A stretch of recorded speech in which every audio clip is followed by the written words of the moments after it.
اعوذ باللہ السمیع العلیم من الشیطان اللعین الرجیم بسم اللہ الرحمن الرحیم وصلی اللہ علی محمد وآلہ الطاہرین اللہم صل علی محمد وآل محمد وعجل فرجہم.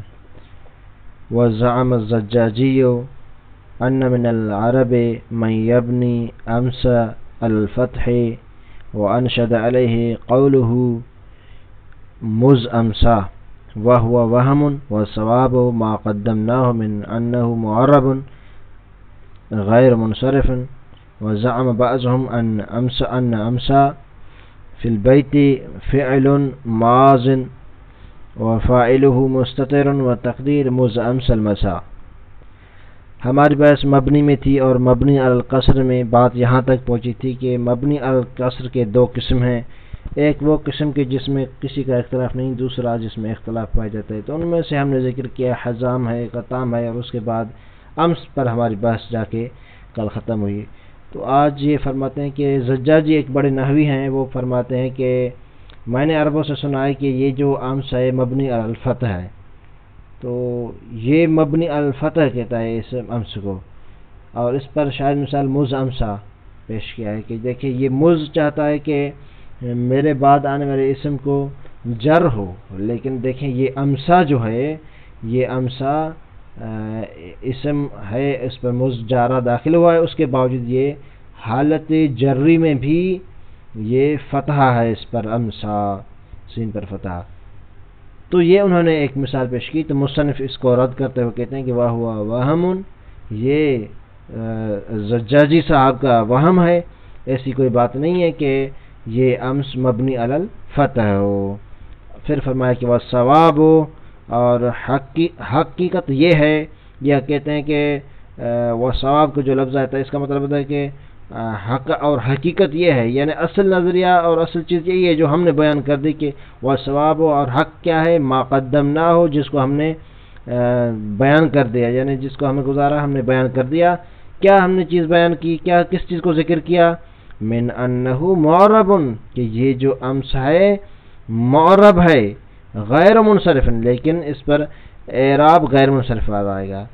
تو یہ مصنف گویا کہ وہ جو بنو تمیم والوں کے دو فرقے تھے ان میں سے جو پہلا فرقہ تھا ان کے ساتھ ہو گئے ہیں کہ یہ معرب ہے اور غیر منصرف والا اس پر اعراب آئے گا.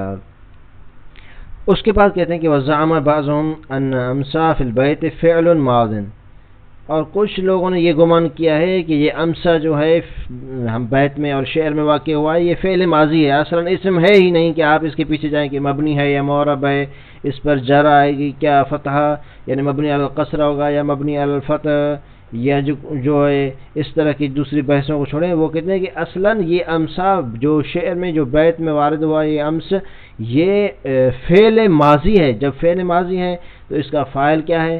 کہتے ہیں کہ فاعل اس کا چھپا ہوا ہے، وہ فاعل مستتر ہے، چھپا ہوا ہے. اصل میں عبارت و تقدیر، یعنی اصل میں عبارت اس طرح کی مز امسل مسا. تو یہاں پر کہتے ہیں کہ جو مصنف کا جواب یہاں ذکر نہیں ہے کہ یہ جو زعامت مصنف نے کہہ دیا ہے کہ کچھ لوگوں نے اس طرح گمان کیا ہے کہ امسا جو بیت میں جو شعر میں واقع ہوا ہے وہ فعل ماضی ہے، اس طرح تو کہا. لیکن جو اس کی شرحیں لکھی گئی ہیں وہ کہتے ہیں کہ یہ جو امس ہے یہ امس مبنی ہے، اور اس کا جواب کیا دیتے ہیں؟ اس کا جواب یہ دیتے ہیں کہ یہاں پر جو شعر میں یہ امسا فعل ماضی کہیں یا فعل کہیں مطلقاً، یہ فعل نہیں ہو سکتا. وہ کیسے؟ کہتے ہیں کہ جب بھی دو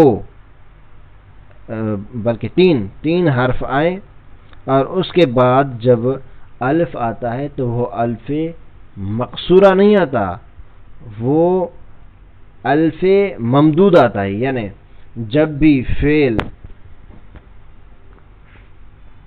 یعنی یہ جو فعل آیا ہے امسا مز امسل مسا، یہ جو بعض کہہ رہے ہیں کہ یہاں امسا فعل آیا ہے، تو مصنف کا اس پر جواب کیا بن سکتا ہے؟ جواب یہ بن سکتا ہے کہ تین حروف کے بعد جب بھی الف زائدہ ہوتا ہے وہ الف ممدودہ ہوتا ہے، نہ کہ الف مکسورہ ہوتا ہے جس طرح ہمیں دکھائی دے رہا ہے کہ یہاں پر الف مکسورہ ہے. اگر یہاں فعل ہوتا تو تین حروف کے بعد جو الف زائدہ بنتا وہ ممدودہ ہوتا، اور ہمیں ہم دیکھ رہے ہیں کہ یہاں پر الف ممدودہ کی جگہ الف مکسورہ ہے، لہذا یہ فعل کی مثال نہیں بنتی ہے۔ اگر ان کے فرض کے مطابق فعل بنا ہے تو اس کا کیا معنی ہوگا؟ مز امثل مسا، اس کا مطلب ہوگا مز امثل مسا یعنی رات ہو گئی۔ یہ تھی ہماری بحث امس کے بارے میں، اور مبنی علی الکسر کا باب آج تمام ہوا یہاں پر۔ اس کے بعد فرماتے ہیں کہ ولما فرغت من ذکر المبنی علی الکسر، جب میں فارغ ہوا مبنی علی الکسر کے ذکر سے، ذکرت المبنی علی الفتح، میں نے مبنی علی الفتح کو ذکر کیا، ومثلتہ باحد عشر واخواتہ، میں نے ذکر کیا اس کی جو مثالیں ذکر کی احد عشرہ اور اس کے اخوات کے ساتھ۔ تقولو، آپ کہیں جاءنی احد عشر رجلا ورأیت احد عشر رجلا ومررت باحد عشر رجلا بفتح الکلمتین فی الاحوال الثلاثہ۔ اچھا، یہاں ابن ہشام کہتے ہیں مبنی کے جو اقسام، پہلا قسم مکمل ہو گیا مبنی علی الکسر کا، اب مبنی علی الفتح کی باری ہے۔ مبنی علی الفتح کے لیے کہتے ہیں کہ 11 سے لے کر 19 تک یہ جو اسماء ہیں، اور یہ آپ کو پتہ ہے کہ 11 سے 19 تک جو ہوتے ہیں دو اسم سے مل کر کیا ہے، یعنی مرکب اسماء ہوتے ہیں، اس لیے کہتے ہیں کہ یہ جو احد عشرہ ہے اس سے لے کر 19 عشرہ تک، یعنی 11 سے لے کر 19 تک یہ جو عدد ہیں یہ سارے مبنی علی الفتح ہوں گے۔ مبنی علی الفتح ہوں گے تینوں حالتوں میں، یعنی رفعی ہو، نصبی ہو، جری ہو، تینوں حالتوں میں یہ کیا ہوں گے؟ مبنی علی الفتح ہوں گے۔ اور اس کے دونوں کلمے یعنی احد بھی مبنی علی الفتح ہوگا، اور اس کے بعد جو عشرہ ہے یہ بھی مبنی علی الفتح ہوگا۔ جس طرح یہ احد عشرہ میں ہے اس طرح 19 عشر تک، یعنی 11 سے 19 تک یہ اس طرح ہے۔ یہ کہنے کے بعد کہتے ہیں کہ مگر ایک بات ضرور ہے کہ 12 عشرہ میں اس طرح نہیں ہوگا۔ 12 عشرہ یعنی 12 میں اس طرح نہیں ہوگا۔ کیا نہیں ہوگا؟ کہ اس کے دونوں کلمے یعنی 12 اور عشرہ، یہ جو دو کلمے ہیں دونوں کلمے اس کے کیا ہوں؟ دونوں کلموں کو آپ مبنی علی الفتح کریں، اس طرح نہیں ہوگا، بلکہ اس کا کلمہ اولا یعنی 12 یہ کیا ہوگا؟ معرب ہوگا، اور عشرہ وہ مبنی ہوگا۔ اچھا، جب 12 یہ معرب ہوگا تو اس کو کیا اعراب دیا جائے گا؟ کہتے ہیں کہ اس کو حالت رفعی میں الف اور نصبی اور جری میں یا دیا جائے گا۔ پھر مصنف آگے جا کر کہیں گے کہ میں نے اس 12 عشرہ کو جب متن میں ذکر کیا تھا میں نے، تو وہاں پر کوئی استثناء نہیں کیا تھا۔ یعنی کیا مطلب؟ یعنی جیسے ہی میں نے کہا کہ 11 عشرہ سے 19 عشرہ تک یہ سارے کیا ہیں؟ یہ مبنی علی الفتح ہے، تو وہاں پر یہ نہیں کہا کہ 12 عشرہ کے علاوہ۔ پھر بھی کہتے ہیں کہ میں نے یہاں پر جو ذکر کیا اس کا کیا مطلب ہے؟ کیوں یہاں پر جب وہاں استثناء نہیں کیا تھا تو یہاں پر استثناء کیوں کر رہا ہوں میں؟ کہتے ہیں کہ وہ اس لیے کہ میں عنقریب یہ چیز ذکر کروں گا کہ 2 اور 2 یہ معرب ہیں، یعنی 2 مذکر ہوں یا 2 مؤنث، دونوں صورتوں میں یہ کیا ہیں؟ یا 2 اور 2 جیسے کہیں، یہ دونوں معرب ہوتے ہیں، چاہے یہ جو اس کا اعراب ہے وہ تثنیہ والا ہے، یعنی تثنیہ کا اعراب کیا ہوتا ہے؟ حالت رفعی میں الف، الف نصبی اور جری میں یا۔ کہتے ہیں کہ ان کا اعراب یعنی 2 کا اور 2 کا اعراب ہے تثنیہ والا۔ تثنیہ والا اعراب مطلقاً، یعنی مطلقاً سے مراد یہ ہے کہ چاہے یہ 2 اور 2 تنہا اور اکیلے اکیلے علیحدہ علیحدہ ذکر ہوں تو بھی یہ اس پر جو حکم جاری ہوگا وہ تثنیہ کے اعراب والا جاری ہوگا، اور اگر یہ ترکیب میں واقع ہوں اور کسی کے ساتھ اسم کے ساتھ مل کر آئیں یعنی مرکب ہوں تو اس صورت میں بھی اس پر جو حکم لگے گا، اس پر جو اعراب آئے گا وہ تثنیہ والا ہوگا۔ تو اس چیز کو خود مصنف آخر میں ذکر کریں گے، اس کے بعد جب اس کا مبنی الفتح کا باب ختم ہونے والا ہوگا تو اس چیز کو ذکر کریں گے۔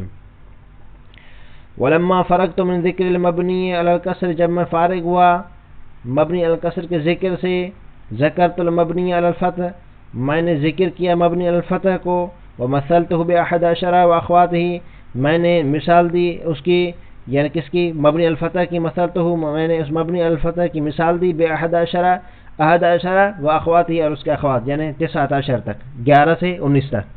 تقول آپ کہیں جاءنی احد عشر رجلا، تو دیکھیں جاءنی یہ جاء فعل، نون وقایہ یا متکلم مفعول، احد عشر اس کے لیے فاعل ہے. رفعی حالت میں بھی اس پر احد پر بھی فتح ہے، عشرہ پر بھی آخر میں فتح ہے، اور یہ مبنی الفتح ہے. یہ احد عشرہ یہ اس کے لیے فاعل ہے، اور رجلا اس کی تمیز واقع ہوا ہے.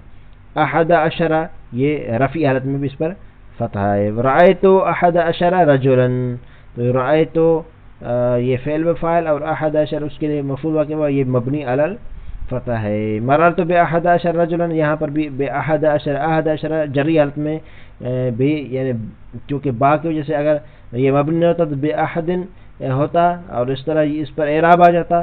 چونکہ مبنی ہے اس لیے اس پر احد عشر، یعنی احد بھی مبنی ہوا ہے، عشر بھی مبنی ہوا ہے، مبنی علی الفتح، اور اس کے دونوں جز جب مبنی ہوئے ہیں تو اس لیے اس پر فتح ہے، وَإِلَّا اس پر قصرہ وغیرہ آ جاتا. ٹھیک ہے، تو یہاں پر یہ دونوں اس کے جز کیا ہے، یہ خود مصنف کہتے ہیں کہ بے فتح الکلمتین فی الاحوال الثلاثہ، دونوں کلموں کو، یعنی دونوں کلمے کون سے؟ ایک جو عشرہ ہے اور اس سے پہلا چاہے احدہ ہو، اثنان کو چھوڑ کے، احدہ ہو، ثلاثہ ہو، اربعہ، خمسہ، جتنے بھی جو ہیں یہ جتنے بھی ہیں، یعنی 11 سے 12 تک، 11 سے 19 تک، اس میں جتنے بھی یہ آ جاتے ہیں 12 کے علاوہ، وہ سارے کے سارے کے چونکہ دو جزء اس کے ہوتے ہیں، دونوں جزء اس کے کلمے کے، یعنی دونوں کلمے اس لفظ کے جو مرکب ہے وہ کیا ہے، تینوں حالتوں میں، رفعی نصبی جری حالت میں فتح کے ساتھ ہوں گے. بے فتح الکلمتین فی الاحوال الثلاثہ، دونوں کلموں کو، احد عشرہ دونوں کو آپ فتح پڑھیں، دونوں کلموں کو احوال ثلاثہ، رفعی جری اور نصبی حالت میں. وَقَذَا تَقُلْ فِي اخواتی، اور اس طرح آپ اس کے اخوات، یعنی 13 ہیں، 14، 15، 16، 17، 18، 19 تک لے کے جائیں اس کو. الا 12، الا 12، مگر 12 کے، 12 میں اس طرح نہیں ہوگا 12، یہ حالانکہ اس کو استثناء مصنف بعد میں بتائیں گے کہ الگ سے کیوں ذکر کیا ہے. فَإِنَّ الْكَلِمَةَ الْأُولَى مِنْهُ تُعْرَبُ بِالْأَلْفِ رَفْعًا وَبِالْيَاءِ نَصْبًا وَجَرًّا، کہتے ہیں کہ اس کا جو پہلا کلمہ ہے، یعنی اثنان، یہ جو اثنان پہلا اس کا کلمہ ہے یہ معرب ہوگا الف کے ساتھ رفعی حالت میں، اور یا کے ساتھ معرب ہوگا نصبی جری حالت میں. تقول جاءنی 12 رجلا، میرے پاس آئے 12 رجل یعنی مرد. ورأیت 12 رجلا ومررت ب12 رجلا، رأیت 12 رجلا یعنی میں نے دیکھا 12 مردوں کو، میں گزرا، میں گزرا ب12 رجلا 12 مردوں سے. یہاں تک آنے کے بعد مصنف کہتے ہیں کہ وَإِنَّمَا لَمْ أَسْتَثْنِ هَذَا، میں نے اس کو استثناء نہیں کیا ہے، یعنی 12 کو، 12 کو، من اطلاق قول ہی، اپنے اس قول کے مطلق کو. کون سے قول کے مطلق کو؟ وہ اخوات ہی، یعنی کیا کہا کہ مبنی الفتح ہوتا ہے 11 اور اس کے اخوات. تو یہ جو قول کہا مطلق کہا، اس سے کسی چیز کا استثناء، کسی چیز کو نکالا نہیں، لیکن پھر بھی یہاں پر 12 کو استثناء کیا ہے. اس کی وجہ کہتے کہ لِأَنَّنِي، اس لیے کہ میں سأذکرو، ذکر کروں گا، ان قریب، فیما بعدو، بعد میں اس چیز کو ذکر کروں گا کہ ان اثنین و اثنتین، یہ جو اثنین اور اثنتین ہیں، یعربان اعراب المثنى مطلقاً، ان کو اعراب دیا جائے گا تثنیہ کا مطلقاً یعنی وَإِن رُكِّبَ، چاہے یہ مرکب بھی کیوں نہ واقع ہوں، یعنی اگر اکیلے ہوں تو بھی معرب ہوں گے، اور کسی کے ساتھ مل کر آئیں معرب اور مرکب ہو کر، پھر بھی ان کا اعراب تثنیہ والا اعراب ہوگا. یہ لِأَنَّنِي بھی پڑھا جاتا ہے، اور لِأَنَّنِي اگر پڑھیں تو اس لام کو کہتے ہیں کہ یہ لِأَنَّنِي پڑھنا درست نہیں ہے، کیونکہ لِأَنَّ اگر پڑھیں تو اس کا مطلب یہ ہوگا کہ آگے جو ان آ رہا ہے یہ خود حرف ہے، اور لام جو ہے خود حرف اس پر داخل ہو گیا ہے. تو اس کا اس کی توجہ یہ بیان کی جاتی ہے، اور کچھ نے یہ توجہ بیان کی کہ یہ کیا ہے، اسم واقع ہوا ہے، پھر اس کی بہت ساری تشریح ہے. تو کچھ اس کو اس طرح پڑھتے ہیں، کچھ کہتے ہیں کہ نہیں، آپ اس کو تعلیل کی طرف لے ہی نہ جائیں، بلکہ اس طرح کہیں کہ لأننی، اسلام کو تاکید قرار دے دیں۔ تو بہرحال اس میں اختلاف پایا جاتا ہے عبارت میں بھی، لأننی پڑھیں یا لأننی۔ مقصود واضح ہے کہ لأننی یعنی اس طرح کہیں کہ میرا جو، لأننی بھی واضح ہے اور لأننی دونوں صورتوں میں واضح ہے۔ مصنف کہتے ہیں کہ مثلا اس طرح پڑھتے ہیں لأننی، اس لیے کہ میں سأذکرو، ذکر کروں گا، فیما، اس چیز کو، بعد میں، کس چیز کو، ان اثنین و اثنتین یعربان، یہ اثنین و اثنتین معرب ہوں گے، اعراب مثنی، اس کو تسنیہ کا اعراب دیا جائے گا مطلقاً ہر صورت میں، وان رکبا، اگرچہ مرکب اور ترکیب میں واقع کیوں نہ ہوں۔ یہاں تک آنے کے بعد پھر مصنف جب اس مبنی کے قسم سے بھی فارغ ہوئے، یعنی مبنی علی الفتح کی قسم سے بھی فارغ ہوئے، تو اب مبنی علی الضم کو بیان کریں گے۔ وَلَمَّا فَرَغْتُ مِنْ ذِكْرِ الْمَبْنِيِّ، جب میں فارغ ہوا مبنی کے ذکر سے، یعنی لما فرغت من ذکر المبنی علی الفتح، مبنی علی الفتح کے ذکر سے فارغ ہوا، ذکرت المبنی، میں نے مبنی کو ذکر کیا۔ کون سا مبنی؟ علی الضم، مبنی علی الضم ہے۔ ومثلتہ، اور میں نے اس کے لیے مثال دی بقبل و بعد، قبل اور بعد سے، واشرت، اور میں نے اشارہ کیا الی ان لہما اربع حالات، کہ اس قبل و بعد اور بعد میں ذکر ہوں گے کہ اس کے جو اخوات ہیں، مثلا فوق ہے، تحت ہے، ان سب کے لیے کیا ہے، 4 حالتیں ہیں۔ تو 3 حالتوں میں یہ مبنی معرب ہوں گے، اور ایک حالت میں کیا ہے، مبنی ہی۔ اور ہم نے یہاں پر اس کا ذکر اس ایک صورت کے لیے جو مبنی ہوتی ہے، اس صورت کے لیے اس کو یہاں پر چھڑا ہے۔ تو تھوڑی اس کا خلاصہ ذکر کر دیتے ہیں تاکہ عبارت میں آسانی ہو۔ قبل ہو، بعد ہو، فوق، تحت وغیرہ، اس طرح کی جو اسما ہیں، ان کے اخوات، وہ سارے کے سارے ہوں۔ کہتے ہیں کہ ان کے چار حالات بنتے ہیں، یعنی 4 حالتوں سے یہ گزرتے ہیں۔ مثلا یا تو اس طرح، یا تو اس طرح، یا اس طرح، یا اس طرح ہو گئے ہیں۔ پہلی حالت اس کی یہ ہوتی ہے، یہ خود مضاف ہوتے ہیں اور ان کا مضاف الیہ ذکر ہوتا ہے۔ اور دوسری صورت، یہ مضاف ہوتے ہیں، ان کا مضاف الیہ محذوف ہوتا ہے لیکن لفظاً اس کا قصد کیا جاتا ہے، یہ دوسری صورت۔ تیسری صورت، یہ مضاف ہوتے ہیں، ان کا مضاف الیہ محذوف ہوتا ہے لفظاً بھی اور معنن بھی، یہ تیسری صورت۔ چوتھی صورت کہ یہ مضاف ہوتے ہیں اور ان کا مضاف الیہ محذوف ہوتا ہے لیکن اس کا معنی قصد میں کیا جاتا ہے، یہ چوتھی حالت ہے۔ کہتے ہیں کہ ہم اس چوتھی صورت کے علاوہ سب کو معرب کہتے ہیں، اور 3 پہلی جو حالت ہیں، یعنی مضاف ہو اور مضاف الیہ مذکور ہو، یا مضاف ہو مضاف الیہ محذوف ہو، لفظاً اس کا قصد کیا جائے۔ تیسری صورت کے مضاف ہو مضاف الیہ محذوف ہو لفظاً و معنن، ان تینوں صورتوں میں اس کو معرب کہا جاتا ہے۔ اور آخری صورت میں جب مضاف ہو اور مضاف الیہ محذوف ہو اور اس کی معنی ذہن میں ہو، قصد میں ہو، تو اس صورت میں اس کو مبنی کہا جاتا ہے۔ یہ 4 اقسام ہیں۔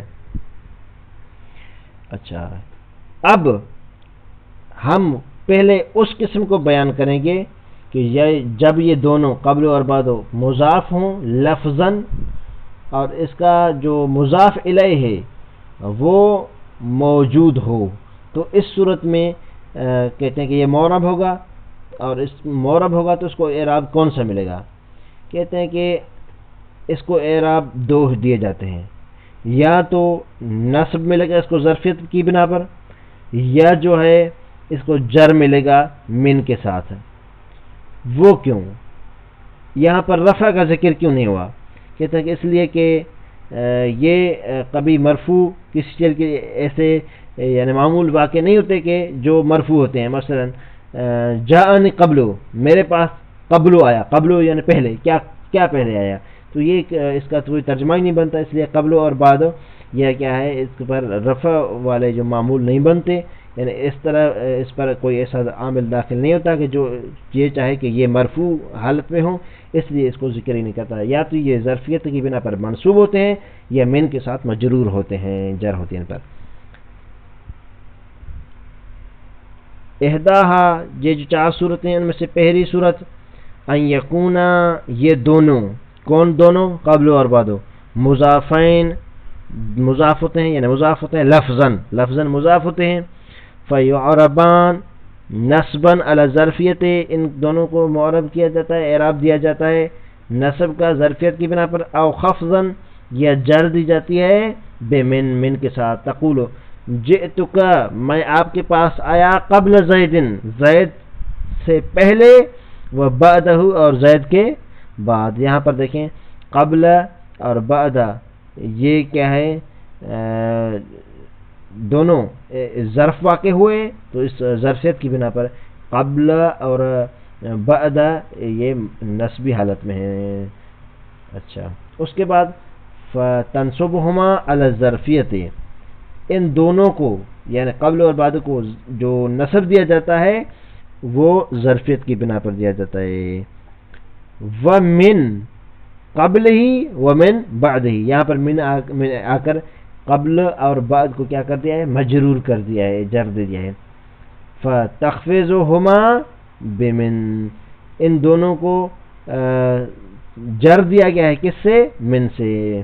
قال اللہ تعالی، یہ دوسری آیات پیش کر رہے ہیں شاید مثال کے لیے، کذبت قبلہم قوم نوح، تو اس میں کہ ان سے پہلے نوح کی قوم نے بھی جھٹلایا تھا، ان سے پہلے نوح کی قوم نے بھی جھٹلایا تھا۔ ہمارا شاید مثال اس میں کیا ہے، قبل، یہ دیکھیں ظرفہ کے بعد کذبت کے لیے، تو یہ نسبی حالت میں ہے اور ظرف واقع ہوا ہے قذب کے لیے، اس لیے نسبی حالت ہم نے کہا تھا فتنصبہما علی الظرفیت، ان کو نصب دیا جاتا ہے کس بنا پر؟ ظرفیت کی بنا پر۔ یہاں پر ظرف واقع ہوا قذب کے لیے اور یہ کیا ہے، منصوب ہے قبل۔ فبأی حدیث بعد اللہ وآیاتہ یؤمنون، یہ دیکھیں یہ بعد یؤمنون کے لیے ظرف واقع ہوا ہے اور یہ منصوب ہے۔ کیا ان کے پاس نہیں آئی تھی، بلکہ فبأی حدیث بعد اللہ وآیاتہ یؤمنون، کس بات پر وہ ایمان لے آئیں گے اللہ اور اس کی نشانیوں کے بعد۔ تو یہاں پر ہمارا شاید مثال بعد ہے جو یؤمنون کے لیے ظرف واقع ہوا ہے۔ الم یأتہم نبأ الذین من قبلہم،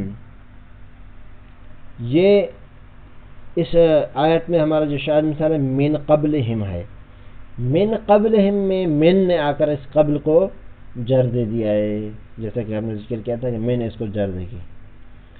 من بعد ما اہلکنا القرون الاولا، اچھا اس جو علم یأتہم نبأ الذین من قبلہم، اس کا ترجمہ کیا ہوگا کہ کیا ان کے پاس نہیں آئی تھی خبر جو ان سے پہلے ہیں، تو من قبلہم یہاں پر ہمارے شاید مثال۔ یہ مزید آیتیں ہیں، اگر اس کی کوئی تفسیر دیکھنا چاہے تو یہ سورہ توبہ کی آیت نمبر 70 ہے۔ اس کے بعد من بعد ما اہلکنا القرون الاولا، من بعد ما اہلکنا القرون الاولا، یہاں پر یہ بھی آیت ہے، اس کے جو مزید تفسیر دیکھنا چاہے سورہ قصص 43 نمبر اس کی 43 اس کی نمبر ہے، وہ اس میں دیکھ سکتا ہے۔ تو یہاں پر کیا ہے کہ ہمارا جو شاہد مثال ہے، ہمارا جو شاہد مثال یہاں پر من بعد سے ہے، من بعد، یہ من نے آ کر اسے بعد کو مجرور کر دیا ہے۔ تو ہم نے پہلی امتوں کو ہلاک کرنے کے بعد، یہ قرآن میں قصہ ہے حضرت موسیٰ کا کہ ہم نے جب ان کو کتاب دی، حالانکہ اس سے پہلے جو امتیں تھیں وہ ہلاک ہو گئی، ختم ہو گئی، اس کے بعد ہم نے اس کو ہادی کے طور پر، رہبر کے طور پر کتاب عطا کی تاکہ اس کے ذریعے ہدایت کے چراغ کو روشن کیا جائے۔ آج کے لیے اتنا ہی کافی، حالت ثانیہ سے انشاءاللہ کل سے پڑھیں گے۔ وصلی اللہ علی محمد وآلہ الطاہرین۔